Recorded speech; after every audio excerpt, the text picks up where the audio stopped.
Whenever you add fish to an aquarium, especially when you're adding African cichlids to an existing African cichlid tank, you hold your breath, you watch closely, and make sure that no one gets too hard of a welcome to the tank greeting, which is common with African cichlids.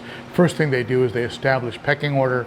They make sure that the new additions to the tank understand where they fit in the scheme of things, and you have to watch that closely to make sure it doesn't get crazy, or that one fish picks out one particular fish to destroy.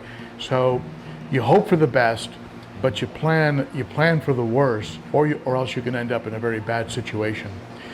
So I had 4 good-sized African cichlids that I had recently received from my friend Josh over at Cunningham Tropicals. They were showing great color, displaying great fins, eating well, and they were in relatively cramped circumstances. So I went ahead and pulled them out and put them into the 300-gallon behind me. And now I'm on a close vigil just to make sure that everybody is getting along. And so far, I haven't seen anything, of course, as I'm speaking about it, a fight will break out, but so far I haven't seen anything too dramatic. There's some fish that are obviously interested in other fish, but the chases have been very quick, and then quickly distracted by the other fish in the tank. Let me show you what I did and the impact it's had here on the fish room, and then you can tell me your tips, your comments below, because I'm always interested. So this 29-gallon is where I had the Buccochromis notitania over here on this side of the divider. And on the left side, I had the red tear, who actually at one point had knocked this divider down, which is why I put this rock here to help keep it in place. And he had harassed that Buccochromis. But they were both living in pretty cramped circumstances, so I went ahead and took them both out, and I'll show you what I did. This is one of the 55-gallon tanks that are going to be replaced, and this is the tank that was divided into 3 sections, where I had the eye biter and the 2 protomellus. And so I went ahead and put the red tear in here, so he'll have a lot more extra room. Beautiful fish. Still in a little bit of shock from the movement, but I think he'll be much happier in this setup until I get this tank replaced and can switch him over to a bigger tank. I might just put the divider back in it when I get the female red tear, and see how he kind of takes to her through a divider at first. This tank will be replaced along with that planted aquarium. Both of them have had top center brace failures, which I've written to Aquarium about. They gave me a refund on the one on the left already, so we'll see how they do with the one on the right. So here is the much busier, much more active 300-gallon aquarium. Interestingly enough, the Buccochromis notitania is asserting himself. I'm not sure how long that'll last. But here's the little red empress, the one I was the most concerned about, because he's a small fish. But I think there's enough fish in here to distract them, so they'll keep their attention off of the red empress.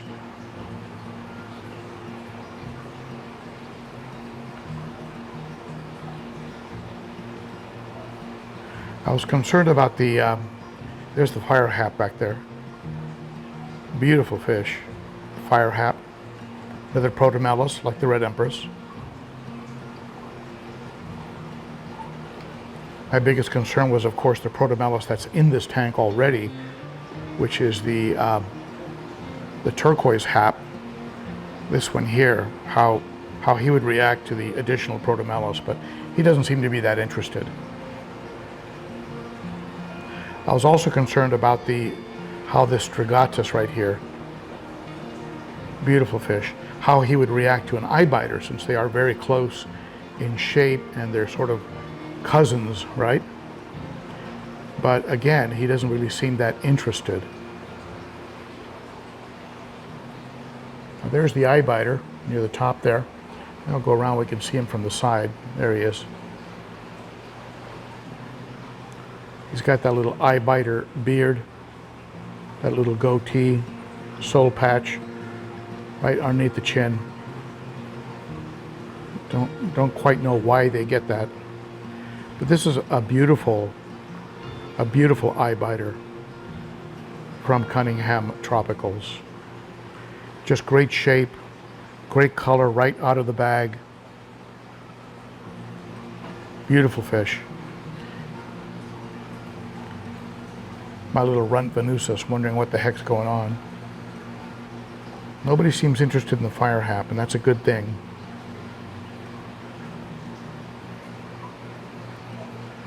These new fish looked pretty big in quarantine, but of course you put them in here next to fish like this big thick Fusco or this big Kawingi or this giant Buccochromis rhodesii yellow, and they actually look pretty small, especially that little red empress. So I added plants to create more breaks in line of sight and redecorated a little bit, moved things around very slightly, but I did move things around. You can see the plant there on the left that was added, so there's two plants there and a space in between, so if a fish needs to kind of tuck away, they can. And I moved the rocks around here and added a second plant just to create, again, more break in line of sight if a fish needs to sort of take a break. Oh, look at that trout.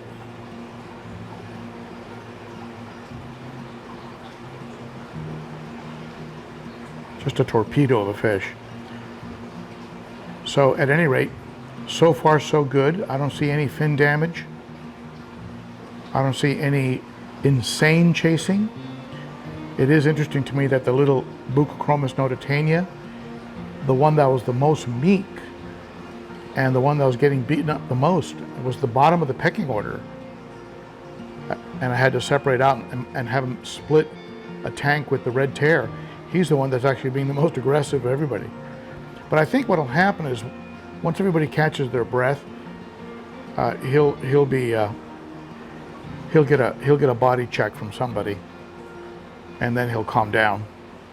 But right now he's just fighting for his life. But he's definitely has a very good attitude, because I was afraid he was going to be a little bit too meek, because everybody, including the red empress, got over on him when they first came in. And then he took a little bit of a beating from the red tear when the red tear knocked that divider down. But you know, now he's being Mr. Big Shot. But we'll see how long that lasts. I'm sure things will shift around quite a bit. Otherwise, so far so good. I'm liking what I'm seeing. Well, all of us who have kept any kind of aggressive fish know that things can change in a heartbeat. So I'm going to turn the lights off on this aquarium, let them all chill out, and then I'll spend some time this evening definitely watching the aquarium and making sure that nobody is on the hunt to kill a particular fish. The chases I don't worry about, even the occasional nip here and there. I get it, that's all part of sort of setting up the pecking order. But what I look for is if a particular fish selects out another fish and then relentlessly chases that one fish in an effort to actually kill or eliminate the fish altogether, that's what I would be most concerned about, and that is why I'm leaving the divided 22-gallon. I'm going to leave that tank up and running in the event I need to pull a fish out quickly that is either being too aggressive or is getting too beaten up by other fish. So share your thoughts, ideas, tips, comments, experience below. We all learn from each other around here. I thank you for watching, and I'll see you again next time. Bye-bye.